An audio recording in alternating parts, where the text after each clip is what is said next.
How are you, Chris? Great. I'm really happy to be here. Thanks for having me.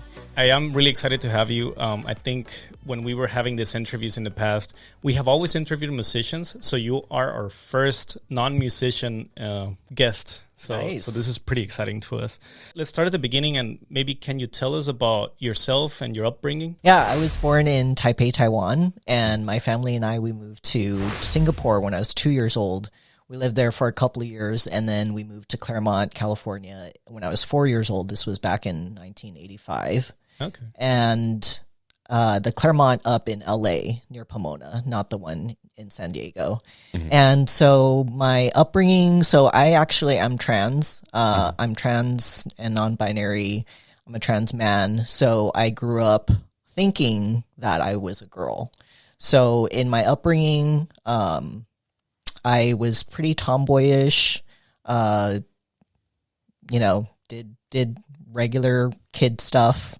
And I have an older brother, so we would play together. How was that like? It was fun because since I was tomboyish and I was into like motor car, like micro machines, I remember that. and like my brother had like Transformers, so I was like into those type of things, and he taught me how to play basketball and stuff like that. So yeah, my upbringing was fun in that way. We also fought a lot. Like any family? Like any siblings, yeah, for sure. What was the age gap between you guys? 3 years. Oh, not that bad. That's not bad. I feel like, so my brother and I think we have like 7 years apart. So it was tough before. Now it's a little easier to get along because we're into like some of the similar things. So I think the close age gap helped a lot. Yeah. Me and my brother are like about 7, but we don't really do that much together. It's very rare. Yeah, my brother, he and his family live in New York, so we don't see each other that often in person, but I try to like Zoom with them maybe once a month or once every other month. Oh, nice. So you said you left Taiwan age 4, right? We left when I was 2.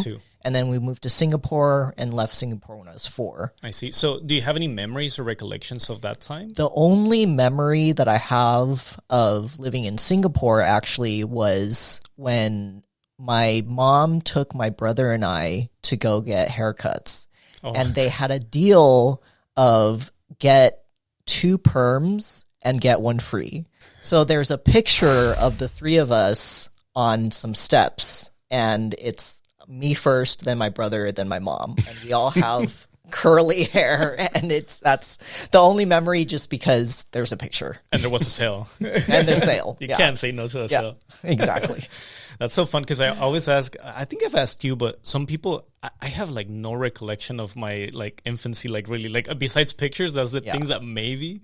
But I wish I could remember more. Do you have the same thing where you can actually remember? Yeah, I remember most of my childhood. Oh, no way. Yeah. How do you guys do it? I have a weird memory.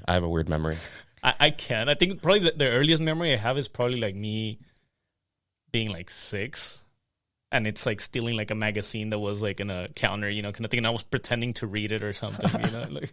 No, I think for me, my earliest memory is when I got kicked out of my parents' room when I was like 2. Wait, what? Yeah. What were you doing at age 2, first of all? Nothing. It was just more I caught them in the act, and my dad was like, get him out. I'm sorry. And the next day, I got kicked out. Wow. Yeah, then having to go to a room with my brother, I remember crying like the first couple of nights. I was just like, why am I in here? Why did they not love me? It was weird. But yeah, I have a lot of memories from when I was a kid. Let's switch this a bit from Eric's kicked weird out of your memory. parents' house. I have to say this. Your cooking is so good. So we were fortunate enough to have Chris cook for us a couple of days before this recording, and to be honest, it was good. Like I'm not making it up. Yeah, you kind of messed up shrimp for me a little bit because I cooked it the other day and I was just like, damn, this isn't as good. Yeah. Well, I'm glad to hear that. I'm also not glad to hear that. But if you need any assistance, I do cooking lessons. Oh, you do? Yeah. So how do those usually work out? Yeah, I mean, we can definitely do it at your house, whatever's more comfortable for you. And what I really try to bring to the cooking lessons are the techniques and strategies, because I want to empower people to be able to cook for themselves. Yeah. And, sharing trade secrets. I have over 8 years of restaurant cooking experience, so kind of learning the type of sort of regimented way of cooking professionally. I take that and I adapt it to home cooking because, of course, when you're at home, you're more relaxed. You know, if you mess something up, it's okay. Yeah. But kind of bringing that training into home cooking and teaching, you know, efficiency methods, you know, trying to lower food waste, and really making the food shine, and also customizing the cooking lesson to whatever you specifically want to learn, or if you have any like dietary considerations that you want to kind of focus on, trying to eat healthier or lower sodium or what have you. So, you know, it really comes down to empowering the person to be able to cook for themselves. Because, of course, I want to have the business of being a cooking instructor, but in the end, I want for you to be able to carry that on for yourself.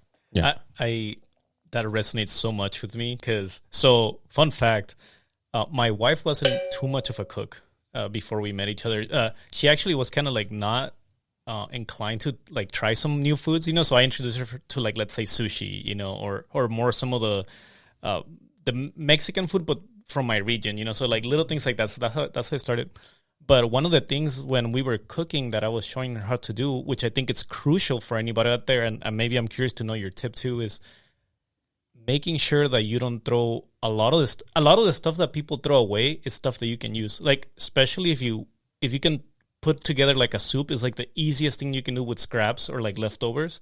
So that's like one of the things that like I've taught her, right? Like if we're gonna boil chicken, we're using that stock. Yeah, definitely what you're talking about of not throwing away scraps. Like if you get carrots that have the greens on it, you can cook that up. Beet tops, any kind of even when you're talking about cutting off the ends of an onion, and you usually throw that out, you can save all those scraps and make chicken stock or whatever kind of stock you want to make. Even when you're peeling shrimp, save the shrimp shells and use that to make shrimp stock, or even fish bones. Any kind of bones are great for stock, and especially when you have the joints or the bone marrow. Those are really good and high collagen. Yeah, good flavor, but high collagen too, which is good for your body as well. I'm gonna get hungry. I'm just a lazy cook. That's my problem. Well, first of all, you're by yourself right now. Yeah, I think that's another challenge. And then the other thing is that it does take a little bit of your time, but I don't think it's wasted time. You know, it does go a long way. I do agree with you, Eric. Last time we were talking about this, it is hard to cook for one person. Yeah, it is. Because you get bored. Like, I've been there, and then you get bored of what you're cooking. So do you have any tips for people that maybe are like by themselves? Yeah, I'm used to cooking in big batches, right, from restaurant cooking. But what I find if I'm going to just cook for myself, I will try to pare it down. But, you know, if you're going to eat the same thing for 4 days in a row, you get tired of it. So what I'll do is I'll just freeze half of it and save it for another time. And that way you don't get sick of it. And so that's an easy tip to get around that. Yeah. It's also hard to cook for two sometimes, especially if both persons are like, you know, both people are working. But I think something that I have heard, I haven't done it, but I've heard some people like freezing tortillas on their freezer just to actually, no.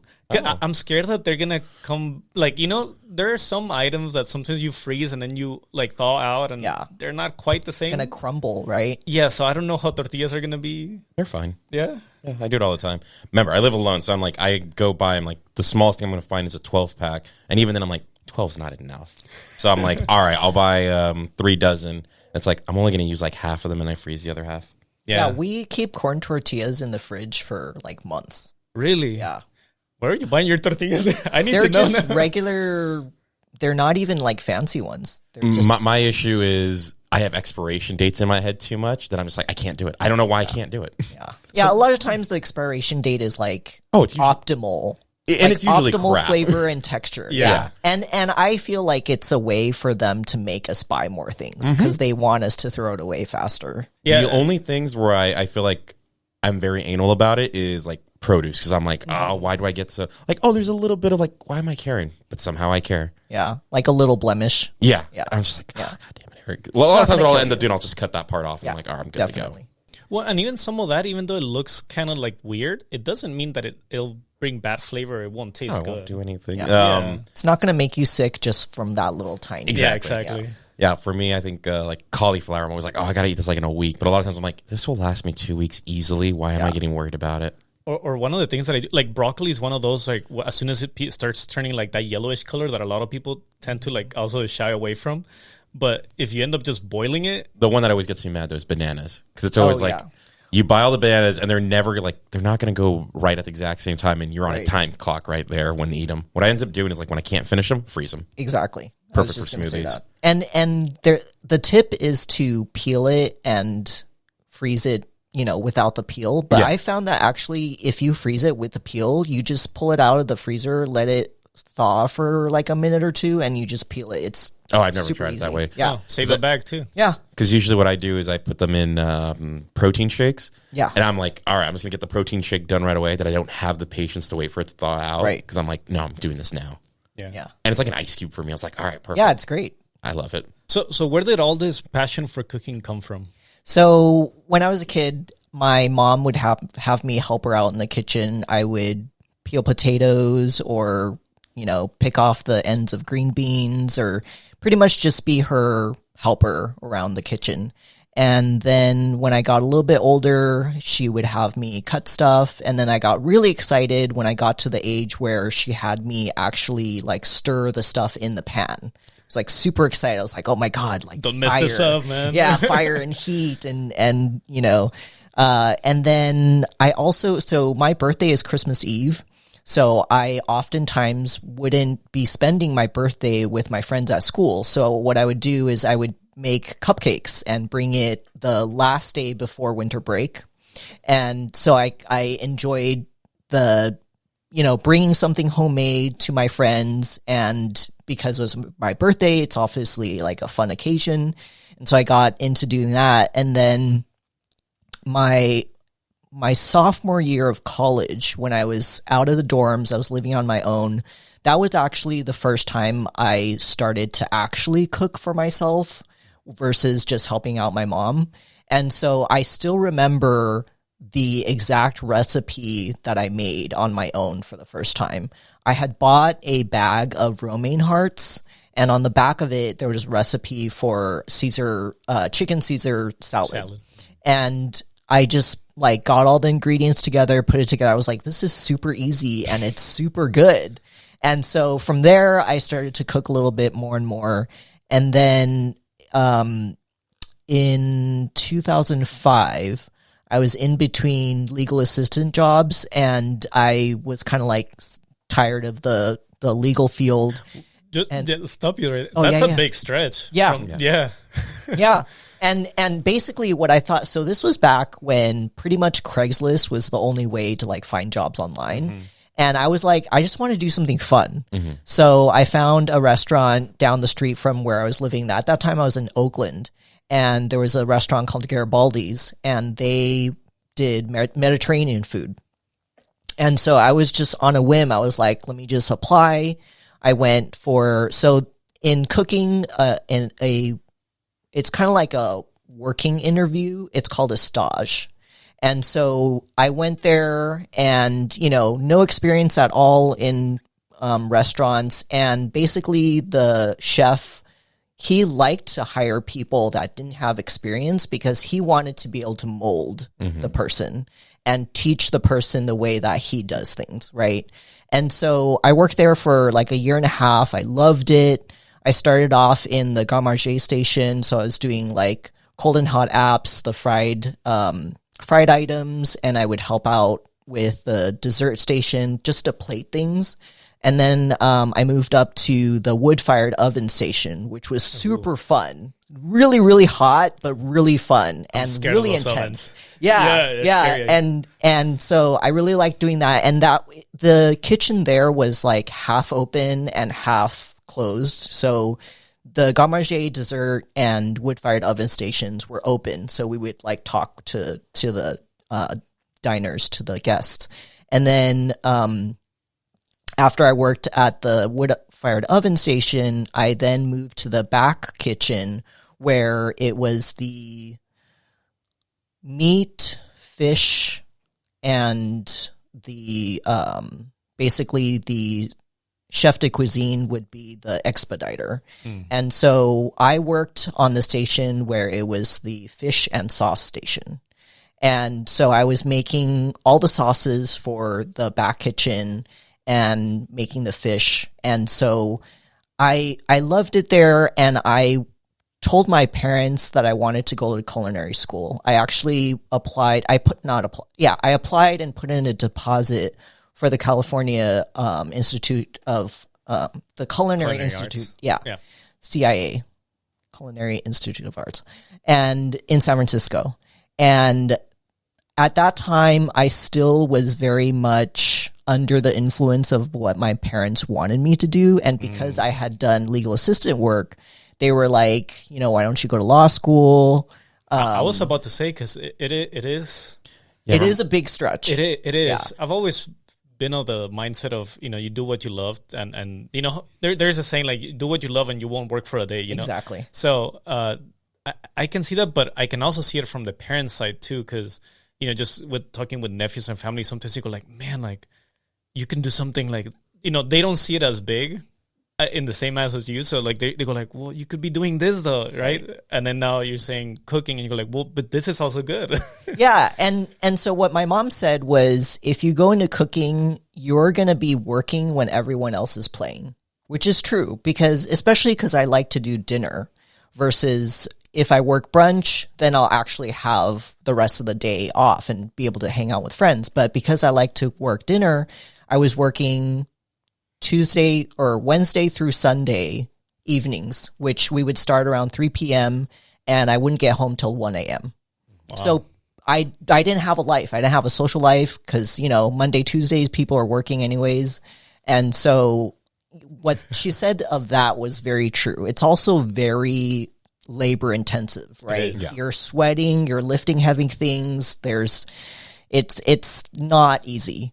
But the thrill of the thrill and like the adrenaline that you get working on the line, and also the feeling of accomplishment at the end of the evening where you're like, wow, we did 200 covers or however many guests came in, and you just like bust that shit out, and that feeling of like, yeah, I did it, and like I'm still alive.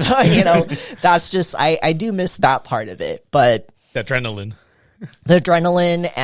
and that, like, even if you're like having a tough time and you're in the weeds and you like somehow like get yourself out of it, it's like it just feels really great. Like I did it, So that's definitely a lot of fun. But right now, not working in not working in restaurants and just having my catering business and my meal plans and stuff like that, it's so great because I can make my own schedule. I can take on whatever jobs I want to or not want to. So the freedom to do that is priceless. And you're your own boss, right? So Exactly. You are the owner of Chris Mok Creations, right? Yeah. I know it's a big change from cooking, on the line versus cooking for catering. So was there any struggles there for you? Yeah, I would say pretty much when I'm considering taking on a job, I have to consider like what I have capacity for. If I can meet, the number of guests that they want, and I don't have certain equipment, I would have to rent, and then if I rent equipment, then it just raises the cost. Half the cost. Yeah. So that's one of the challenges. So what would be your recommendation to maybe somebody that's just listening to your story and be like, well, I may want to try that? As far as catering goes, I do wish that I had more experience working for a catering company. What's your train of thought when it comes to cooking? Because there's people that go the academic route, right? And they go to like culinary school, but here you are, right? Somebody that went through experience. So I mean, do you see any difference? Because I feel like it's one of those things where, like, unless you do it 1,000 times for a good amount, or more, like, you need practice. Yeah, I think having the culinary school background is valuable, but a few years ago, I interviewed at a place in San Diego. It's called Blue Bohème, and I asked the owner / executive chef, looking at my resume, do you think that I should go and get a culinary degree at this point, and he said no. You have so much experience that it would be a waste of money and time for you to get a degree now. Yep. And it really is, like you said, it's the practice. You do something 1,000 times, you're gonna get it down. And when you get in a kitchen, you don't necessarily need everything that you learn in culinary school. It's good to have that foundation, and sort of I kind of feel like it's like culinary school is the theory and practice, and then just going the experience route, of course you get the practice and the application. So having the theory is good for background, but you don't necessarily need it. Like you'll pick it up. You'll pick it up on the job. And again, it also depends on the chef. It's how they want you to do the things, right? It really is dependent on how that restaurant runs, what their style is, how the head chef wants for you to do things a certain way. Like when you first went to that first job, he preferred people without experience because he can mold them, as you even said. Sometimes when you get these people from culinary school, they have their methods, and it's hard to break them out of those methods. So it's easier. Hey, if I start from scratch, he's not going to know anything else other than what I teach him. So I can get him to do exactly what I want. Culinary school people, you don't always know because they might be set in their ways, and they are not getting out of those ways. And academics, like, sometimes doesn't really translate to application, like you're saying. And I say this because, like, I saw it, at the kitchen. Like, same thing. If you're working for catering, it's gonna work different if you work in the line, right? So if you're doing your sauces a day earlier, or are you doing them the morning of, how early are you doing? Because if you're in the line, you're not gonna have time to be doing, some of the sauces that you may need right there on the spot. You may have to have like maybe some backstock, Right. So there are little things that, and in school you just think like, well, I'm just gonna do my stock, and then you have this, and right. So it's more structured that way. Whereas in the kitchen, I feel like things could get a little bit more chaotic, and you may not have that time and structure that you want. Yeah, and if you think about it, in history, there were no culinary schools way back when, right? And how did people make food? And now we have the Food Network. Yeah, exactly. You got free education right there. Yeah. So what's your take on that? I make fun of Food Network, but I actually love it. Like I had to stop watching it because it was just making me want to make crazy shit. Just makes you, but that's a good thing though. It's just expensive sometimes. Tell that to my wallet, yeah. No, I love it. I really enjoy. So back in the day when Top Chef first came out, I love that. I loved it. Yeah. Oh, I watched so many of those seasons. And nowadays I don't watch as much, but sometimes I'll watch like Great British Baking Show because it's just fun and entertaining, and the people are like super sweet. I tried watching that one. I couldn't get to it. You couldn't get into it. It's so different from the Americans. It is weird. Definitely, it's so wholesome. Yeah, exactly. Yeah. It's like there's a message to everything that they're doing. Like I think people should definitely watch it just to get a glimpse into how. Yeah, and then American food shows are very like there's a lot of like cutthroat ones. I mean, there's literally a cutthroat kitchen. Yeah. There's one, yeah. And so those are fun in certain ways, but. I kind of like the ones that are like nice and sweet. You just reminded me like when I watched Top Chef Canada the first time, I'm like, wow, this ones are a lot nicer than in Top Chef America. I actually didn't even know Canada had one. Yeah, I think it's on season 10 or something like that. Oh, wow. Yeah. The more you know. But it's on Canada's TV network, so it's like it's hard for us to find it. And they're like, we don't want them to see it. We don't want them to see the nice things. Yeah. I remember watching that too, and I saw them using ingredients. I was like, what the hell is this? I've never heard of it. They did what? They were using ingredients I'd never heard of. Oh, okay. And it's that thing like, oh yeah, sometimes Americans were used to just certain ingredients. Yeah. But then other places, they use completely different things a lot of times. That's actually what I like. Because I get to see like every now and then you go like, wait, what is that? Right. And then you go like, oh, that's like our Mexican sour cream kind of thing, like, or the one that now it comes more to my attention, like when I see the cooking shows is, like with all the, now vegan, right? It's kind of like seen in kitchens. So now you learn things that you can go do vegan that you didn't know how to do vegan before. So that is like crazy cool. Like we have tried here at the house to like, we tried to do like meatless Monday, let's say. And we had so much fun trying to figure out how to make something vegan was fun in itself. Yeah, it's making vegan food that you think tastes like non-vegan food is really satisfying too. Sorcery, I call it. Yeah, no, it is. It's magic. Yeah. It really is. Yeah, and that, like, if you eat something that's vegan and you don't know that it's vegan, and I'm just like, oh wow, this whatever No way this is beef vegan. stock was in this, like, it makes it taste so good, and then they tell me it's vegan. I'm like, oh wow. You told me before too, you like ramen. Yes. So weirdly enough, and sorry Underbelly, but at Underbelly, right, I had their pork ramen, and then another day I had their I think it was a Monday, so we were doing the vegan, and I had their vegan ramen. Surprisingly enough, the vegan ramen that I had was significantly better than their signature pork ramen. Wow, that's impressive. And that's impressive because Yeah. ramen, when you think of ramen, you think of like a hearty, strong broth. Yes. I'm salivating. It really makes you be more creative. Yep. And that's always fun. Well, and that's probably the other thing that we want to touch when talking about you, right? Because you do have your creative side. So what is Chris Mok Creations? Like, what's your goal with this company or business? Ultimately, when it comes to my company, I want to be able to create a group or a place, a venue where we can share resources, we can skill share. I want to be able to create somewhere where workshops can be held, on anything. It could be how to make a budget, how to, change your oil in your car or whatever, anything. And I want to also have a space where people can share, perform. They can do drag performances, they can sing, they can do, like an open mic. And in the space, I also want to be able to have, and the space will be, I would like it to be a co-op, worker co-op type of structure, and having a backyard space where we can have like a farm to be able to do farm to table for the restaurant would be ideal, and have like a little compost corner, teach people how to compost, and have more sustainable living situations. That's my ultimate goal.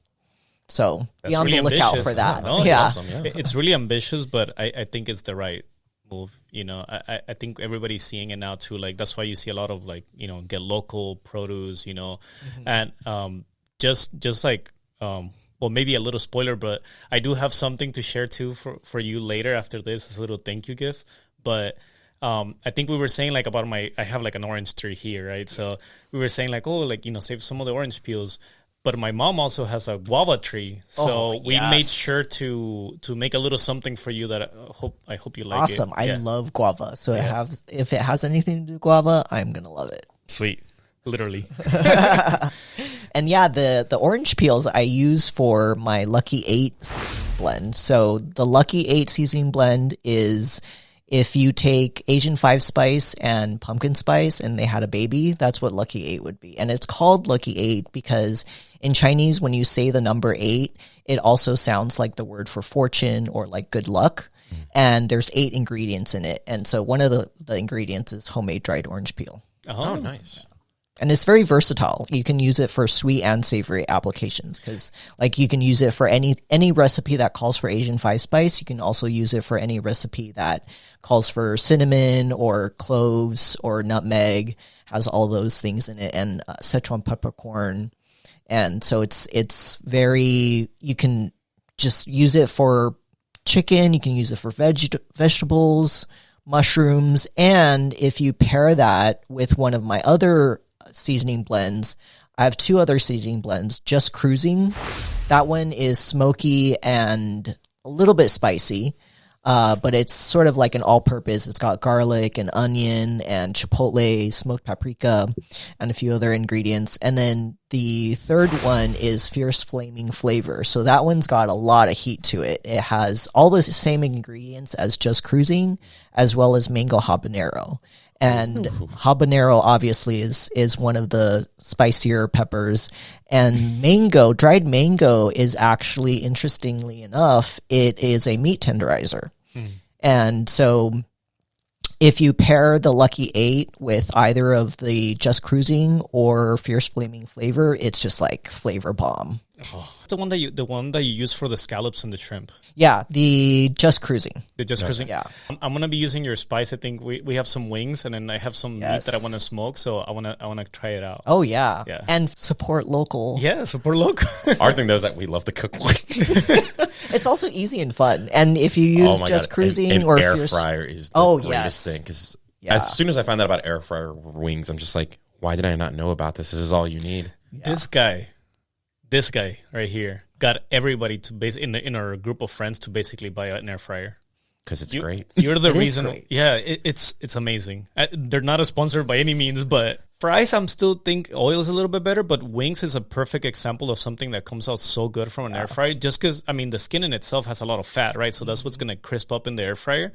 And you don't need more oil than whatever the chicken has. No, exactly. No. So, see, I told you we were going to get hungry, but that's why I ate before I came here. Oh, man. Actually, I don't know if you answered this. Your signature dish. My signature dish. Okay, so I love meat. And after all the vegan talk, I know, right? Dude, I worked at a butcher shop in San Diego before. It was called Heart and Trotter. They actually, unfortunately, I'm going to stop you once again. You have to come here again, and you have to teach me how to butcher. Yeah, can you do that? Yeah. I'm serious. Oh man, this is going to come out now. So, my sister has this fish, right, that she got. And I'm so scared because she's like, "Oh, you want to cook it?" I was like, "Yeah, I would love to cook it, but it's whole, and I don't want to destroy it. I want to use I want to use it, so I may have to bring you here and show me how to." For sure. Yeah, we can do another YouTube video. Yeah, let's do it. Okay, but continue. Sorry. Yeah. So I make a bacon wrapped pork tenderloin, and I stuff it with onion, garlic, and apple. And then every time I've made it, I try to do a different sauce. So I've done like a lime cilantro sauce, a chimichurri sauce, a grilled pineapple chutney sauce. And yeah, I love it. It's got a lot of flavor to it. I add my Just Cruising on the outside and then some fresh herbs, either thyme or oregano or parsley. And then, gets wrapped up in that bacon, grill it. Damn you. I know. I was like, I wasn't hungry before you said that. I'm like, God. Actually, talking about the vegan, so I have a new vegan signature dish. And thanks to my partner, they found a recipe for lentil pie. So if you think of like shepherd's pie, where you've got like the layer of ground lamb and peas and carrots and then the potato on top. So lentil pie, you just substitute lentil for the lamb. And then to make it healthier, you can do cauliflower and potato instead of just potato. So that makes it more... It's funny you mentioned cauliflower, because recently I got rid of, I stopped eating rice and I just switched it with rice cauliflower. And I was like... That's good. I'm like, that was such an easy change. That it's I'm not missing rice that much. Yeah. One of my favorite things to use, like cauliflower, you do the fried rice, like fried cauliflower rice. Yeah, it's so good. So good. Yeah. It's easy to mix with anything. You can just throw any spice on it, and it's just gonna take the flavor of whatever that spice is. Yeah. So how are you with desserts though? Like, is that your strong suit? Like, what do you prefer? I definitely like savory more. Yeah, same. Desserts. One of my favorite things to make is pumpkin pie. I love pumpkin flavored anything, and you just grab a can of pumpkin puree, add a ton of Lucky 8 to it, and whatever other ingredients, and then I have to admit I don't like to make my own pastry dough, so I will buy the pre-made pie crust. I do the same. It makes life so much easier. Yeah, and it's already kind of in that container too that you can exactly, and you don't have to worry about getting the dish back if you're gonna give it to somebody. So fast, even Eric has time to do it. I want to go that far. The kitchen may burn, but well, it's one of those things. I feel like pastry chefs are very different, the other ones, because they're just about their recipe. They're not going to go outside their recipe. Science. Yeah. Yeah. That's why I can't do it. And that's why that was my strong suit. Well, the science has to be exact, except if you're going to use Lucky 8 instead of the cinnamon, nutmeg, and whatever is in the recipe. I always add like twice as much of Lucky 8 to the recipe just because I really like to boost up that pumpkin flavor. We're going to have to do that one too. I know I have some pumpkin cans here. Yeah. Yeah, definitely. So where does Chris fall on this? Like what is your style?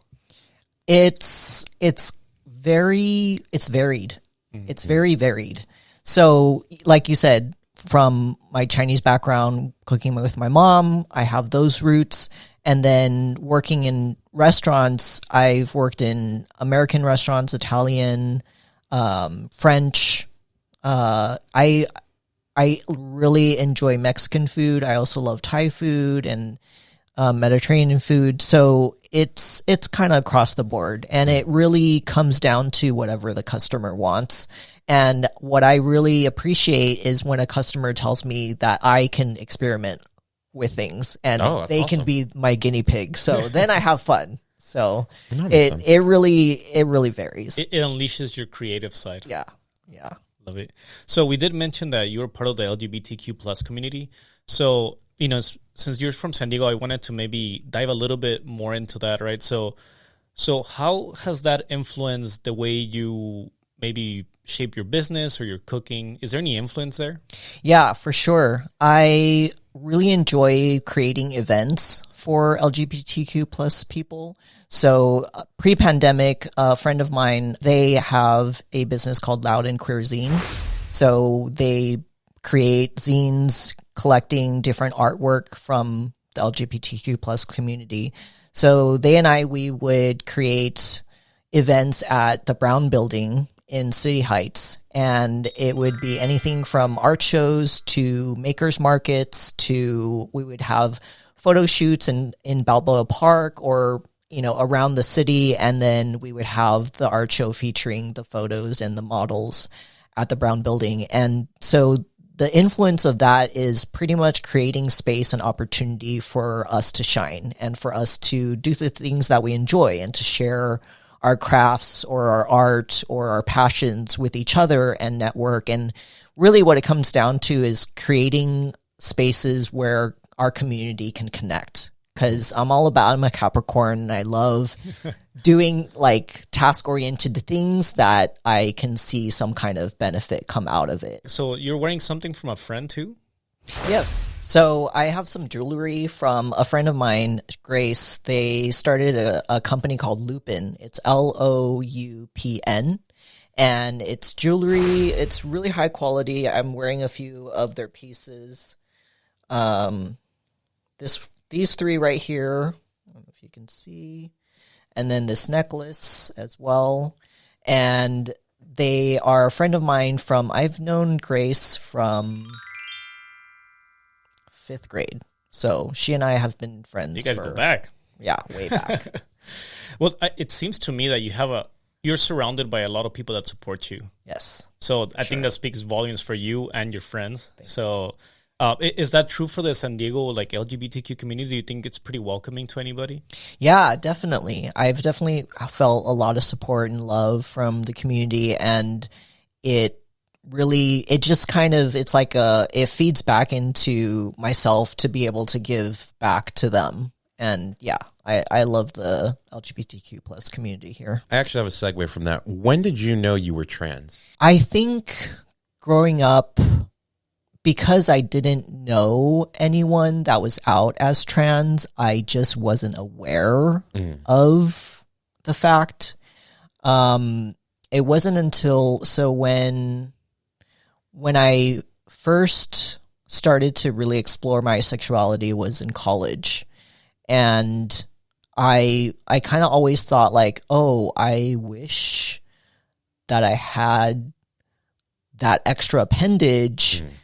Because I felt like something was lacking, but I kind of just repressed it because I had internalized transphobia and didn't even realize it. I was like, oh, that's weird. I'm abnormal, and so I repressed it. And even the fact that my parents and my brother, when I came out to them as queer, they interrogated me for like hours, asking me like, why are you this way? Like, what made you this way? And there was this one winter when I was visiting my parents in LA, and my brother was also. And when I got there, my dad opened the door and he was like, "Oh, I thought you were going to come home as my son and no longer my daughter." And I was like, "What are you even talking about?"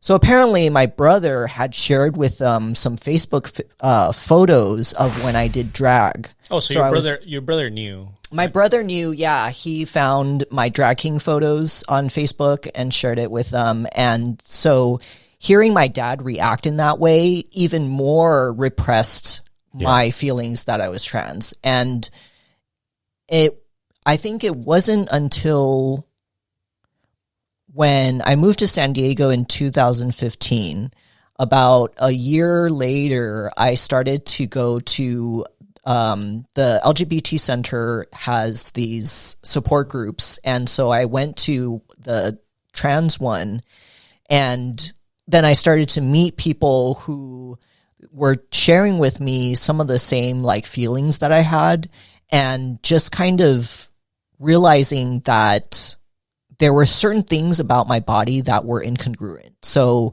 for instance, the way that my chest was. So I've had top surgery. So basically removing my breasts. And so I talked to folks who had similar feelings about that, as well as when I was talking to folks, they would share with me gender dysphoria. So that's when your internal gender identity doesn't match with how your body is. And I never really quite understood what that meant yet, even though I had like looked it up in the dictionary or online, and friends would explain to me what it meant, but I didn't really truly understand what it meant until there was this one time when I got my period. And I had a period tracker on my app on my phone before, and I got the period 2 days before I was supposed to get it. And so when I saw that I got it, I was like, that's not supposed to happen. But it was not just that it was 2 days early. It was a feeling of like, that shouldn't exist at all. Like that shouldn't even occur, period. Yeah. But so, yeah. So I told my friend about it, and she was like, that's gender dysphoria. I was like, that light bulb, went off, and I was like, that's what that means. And so once I had that feeling, and this happened, I think in maybe 2017. And so then I sought out a therapist through my healthcare to discuss these feelings. And then I started hormone replacement therapy. I like to call it hormone affirmation therapy, HAT, instead of HRT. And then so I started hormones in 2019, I think it was. I actually delayed my starting hormones because my mom had back surgery in 2018, and her recovery was not good. And I kind of wanted to wait for her to get to a point where she was a little bit better. And she did, but she had a lot of different health issues just throughout her life. And finally, I got to the point where I was like, I can't wait any longer to be myself. Like I needed to do it, and I ended up starting it just a little bit before I went back up to LA for my cousin had a baby shower. And I knew that even though my parents were going to go to it, my aunt, they talk with my parent, they, talk with them a lot. And so I knew that word would get back to my parents. So after the baby shower, I came out to my parents, and it was very different from when I came out to them as queer for some reason. Why do you think that was? I'm not really sure. I think they saw how difficult it was for me to come out to them as trans, because like even before I said it, I already started crying because I was so anxious and scared of how they would react because of the way they reacted from me being queer. And I remember like my mom was sitting behind me, and when I said it, she just like put her hand on my shoulder and was like, "We support you, like, you know, tell us what you need." And I just was like, I started crying more, Yeah, you know? Yeah. But so yeah, so I think in my heart, I knew a lot further back than how I consciously, like I subconsciously knew before I consciously knew. I think it's important to tell your story because it could resonate with somebody listening out there. Yeah. So I think maybe, and correct me if I'm wrong, the key there is that know that it's not easy, because it seems like even while you were going through this process, right, of where am I, why am I feeling this, like there are questions that you had to get answered. So maybe if you're out there and listening to this, you know, just know that it's hard, and it's your story to tell too, right? It is really hard. It's really exhausting. It's also very anxiety inducing when you think about how much transphobia and homophobia is out there and how many hate crimes are committed, and the fact that a lot of people don't report, you know, the hate crimes that are committed against them. And I would suggest for anyone listening out there, be kind to yourself, give yourself grace, give yourself patience. If you are someone who's comfortable with seeking out support groups, definitely check out PFLAG, or, you know, if you're fortunate enough to have an LGBTQ center in your town. But even if you don't, go online. You can find so many different resources online. And I really like PFLAG. It's parents and friends of lesbians and gays. And PFLAG is really wonderful. They are, I think, 50 years old now.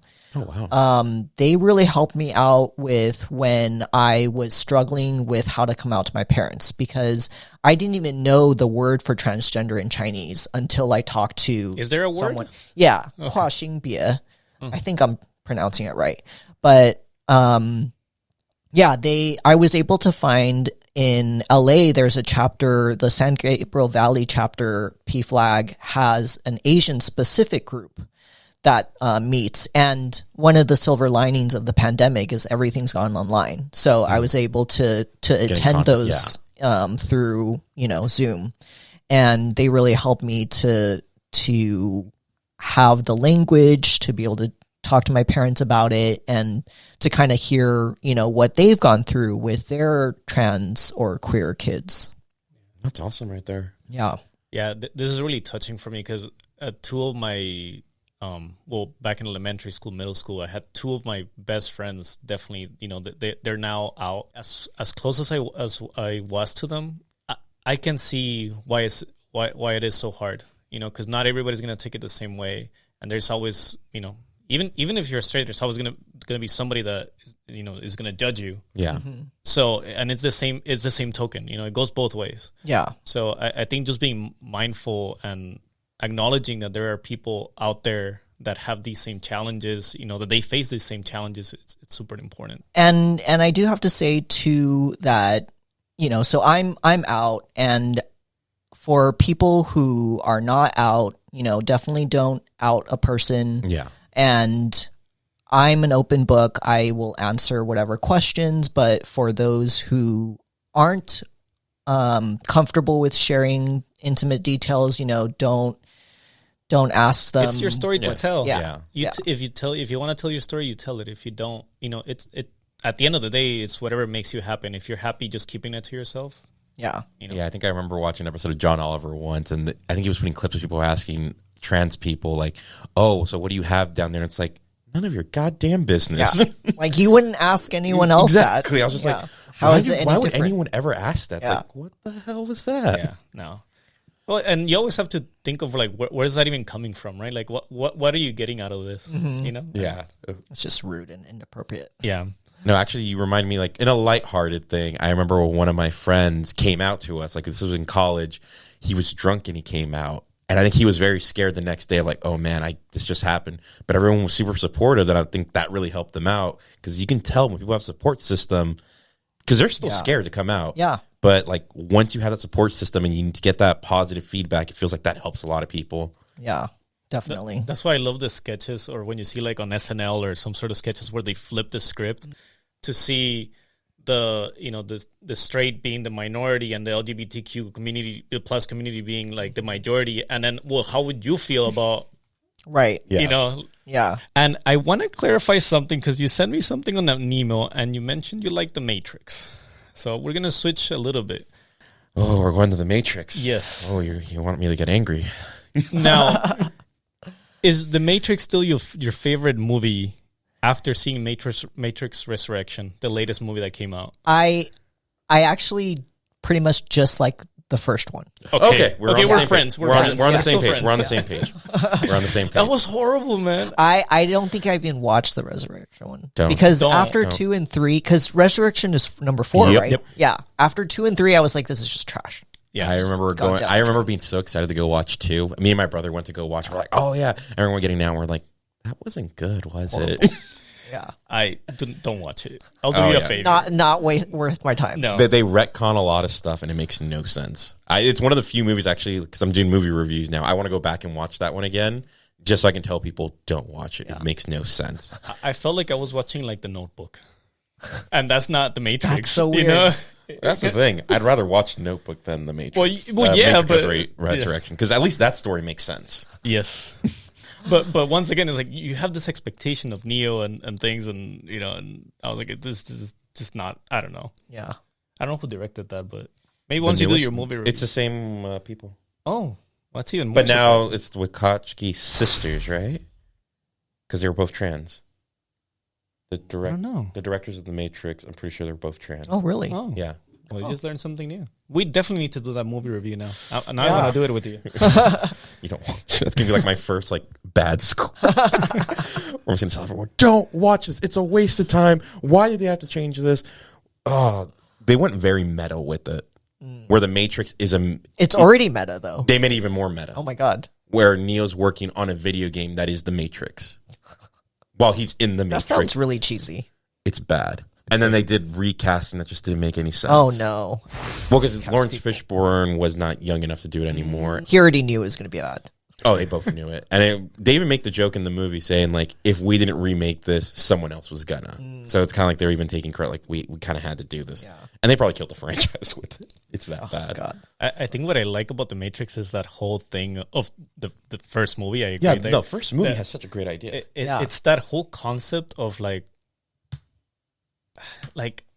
technology, and you're embedded into this thing that you don't. It kind of takes reality away, or is reality actually this that you're living? Because now you have AI, you have automation, you have all these things that you go man, this is now I feel more real than what it was 5 years ago or whatever. Yeah, it really makes you question things. It does. Sure. Yeah. Is this reality? I don't know. I'm programmed not to tell you. Am I real? Pinch yourself. Yeah. No. Or speaking of that, so we had an episode on automating and in the food industry kind of happening. Beat me to it. I was about to mention that. And so I want to ask you, just because I want to hear your thoughts on this. Do you see that as a good thing or a bad thing, or where do you stand on this, as far as automating the food industry? Yeah, I mean, both.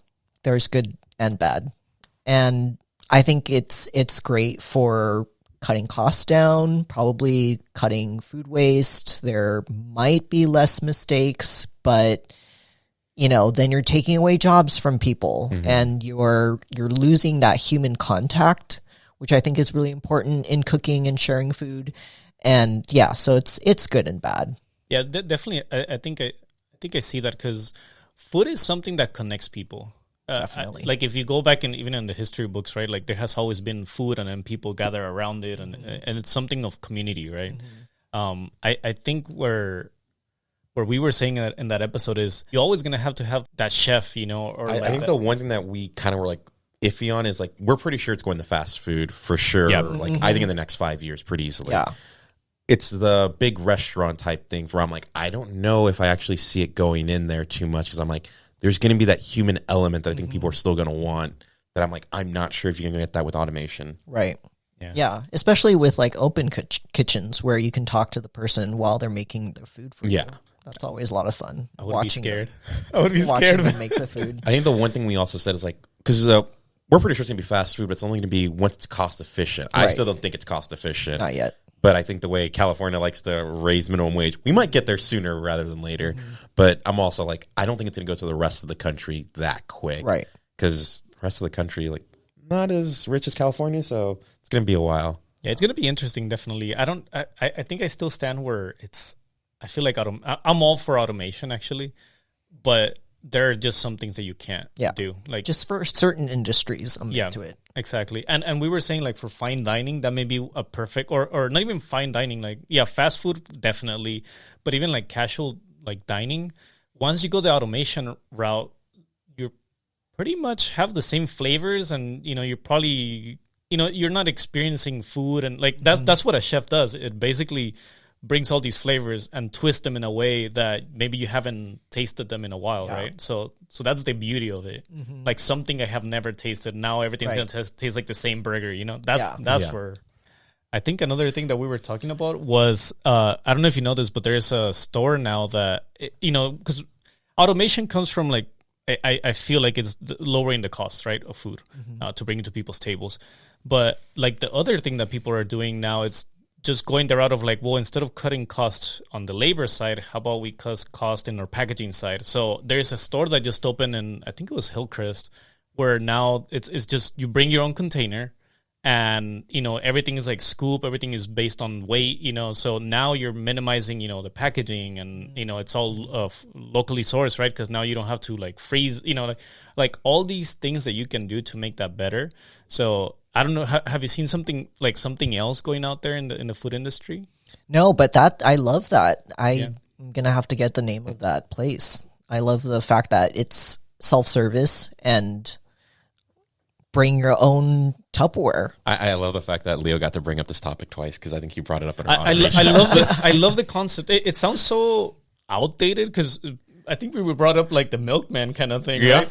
Like it's like people go like, well, I mean, you can use the milkman analogy, right? Of like, well, you have somebody that you just bring your own container and why do you have to waste all these single-use plastics, right? For all these things. And when I make my meals for my meal plan customers, it's always the dishes are stuff that they will, wash it and give it back to me and just cool comes back and less container waste. So how do you feel that people are being healthy with foods going forward? Like we mentioned, like fast food going the automation route. What about people trying to be healthy? I think going vegan helps a lot. I think also what we were talking about of substituting certain things like cauliflower for rice. One of the things that I like to also offer to my customers is trying to be a little bit more healthy conscious. Of course, then I'll like still put bacon on mac and cheese because just a little bit, just a little bit, bacon mac and cheese is oh my god. But for sure, always a day over that. Trying to think of different ways to be healthy. It's always on my mind. No, it's awesome. For an example, if I say like, hey Chris, I want meals that have X amount of calories. Is that something that you offer to? Yeah, I haven't done that yet, but it's definitely something that I can, work on and figure out. I think you need to get on that. It's also about making life easier for the customer because I was talking to one of my clients and they were saying that every week that they and their roommate have to think about what they're going to make and what to bring to work for their lunch and whatnot. And just having the meals ready for the week just takes such a load off of their minds. And just that's why I like easier. to meal prep on Sundays a lot of times. Just football season's bad for me, but after football season, it's usually like, okay, this is a lot easier. Just figure out what to do. Going back to maybe the restaurant setting, where do you stand as far as tipping and like fair wage? I have to bring this up. You know that is a big thing for me, but this is my take. So hear me out. My take is I'm not okay with tipping because I feel like they should do their job and really pay people a fair wage. So it's not, don't leave it up to luck to see how much they're going to give to them. Pay them what they deserve. So that's why. And this is just my crazy thought, and Eric doesn't like it. And no, it's not the crazy thought. It's more you're being very idealistic when we don't live in an ideal world. For me, I just feel like I support it. Like the more I do it, I feel like no, like I mean, I do it. Don't get me wrong, I do tip, but it's just I feel you don't like to. Exactly. There's many threads of us joking about this. Many threads. Listen. No, just listen to the show. I'm not gonna go in a rant.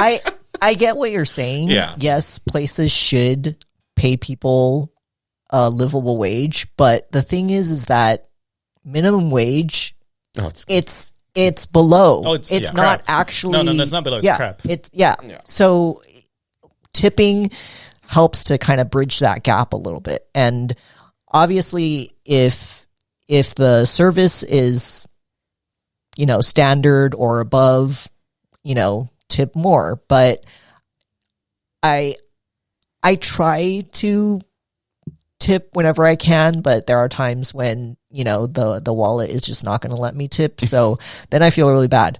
But I think with places so when I was living in Boston, I lived in Boston from 2010 to 2015, and the servers were paid, I think, like, at that time, it was like $2 and something cents per it's like hour. The federal it's ridiculous. Rate. Yeah. So obviously, there you definitely got a tip.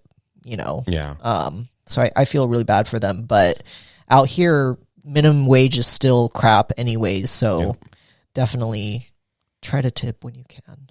Mm-hmm. And also on that, I really appreciate when restaurants will have a little bit of portion of the tips go to the cooks.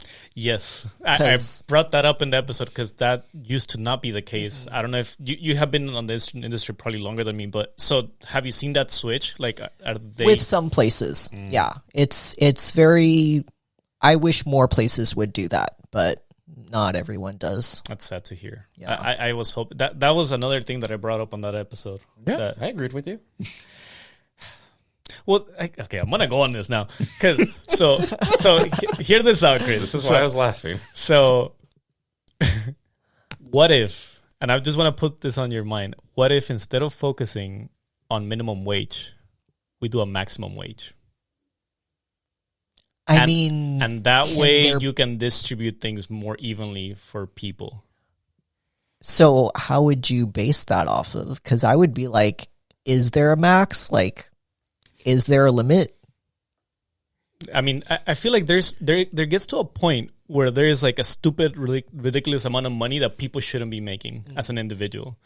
So from there on, like any proceeds, if you have like maybe the better question is like you have a top wage, but you also have a fair wage, right? A livable wage for everybody. Because that way that you can alleviate that whole thing of like, well, the minimum wage is this. Well, no, like remember, you have the top and then all your profits go to your employees, right? It's distributed.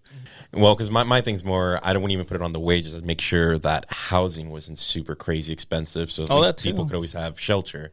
Because that's where people usually spend most of their money.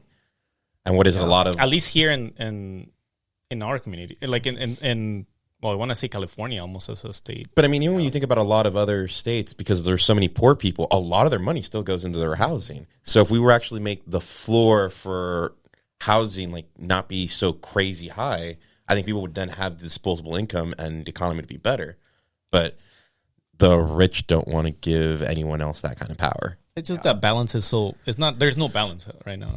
I think that's why I think we keep fighting on trying to make minimum wage higher. I'm like, we should make being able to live lower. Yes. Yeah. But I don't know the ideal way that we do that. My partner, Steph, who is trying to change the way that real estate... So they're a real estate agent, and they're trying to change the way that we think about housing, can definitely answer some questions on that front. So next interview... Yeah. We may have to convince some people. Or not. I already know when that conversation happens again, the whole tipping and stuff's going to show up again because Leo loves No. Maybe. For the nth time. If they want, maybe. You've already seen my reaction. Leo likes to bring this up. I'm kind of if you haven't watched our shows, I'm a bit frugal, so that's probably why too. But anyways, I swear our friend groups, this comes up like every other month. Oh, they know it. They know that it's just okay. I listen to the show. I mean, to that episode, and let me know what you think. Yeah. A quick question: did you watch the movie The Menu? Yes, I think so. I love that movie. Just because it shows like when people start losing their joy from cooking because it becomes so massive. And I don't know, I really enjoyed that thought of the idea with that one. And then the ending, the thing that brought him cheer. I don't want to spoil it for you, but it was something like super simple. And I was just like, oh man, I wonder if that is how it is for Rules for Cook. Like they have like their little, maybe not something super clever, but something that's just like their home cooking that they like doing. Do you have something like this? Yeah, definitely. So my mom used to make soy sauce roasted chicken. It's just super easy, super simple. Just take a whole chicken, marinate it in some soy sauce with a little bit of sugar, a little bit of rice cooking wine, and just roast it. Getting too hungry. Yeah, it's your fault. I had like very little before this show. That's why I just had a cup of noodles. I was just like, all right, I'm just going to do that because I know it's going to keep me full. Actually, another recipe that brings me back to home cooking and growing up is savory sticky rice. So my grandma's recipe, it's so you take sweet rice and you... Can I stop you? What is sweet rice? Yeah, so it's more glutinous, so it has more starch, and so it's stickier. And so if you think of like in Thai food, they have like mango sticky rice. So obviously that's a dessert.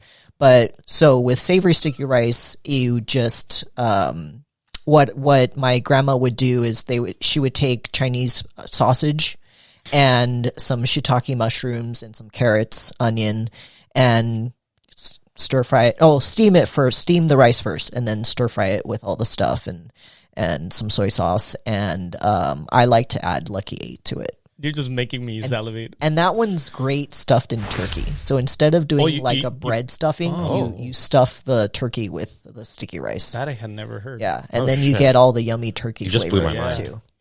Yeah. So you're free for Thanksgiving? Yeah, we can definitely do a Friendsgiving together. Let's do it.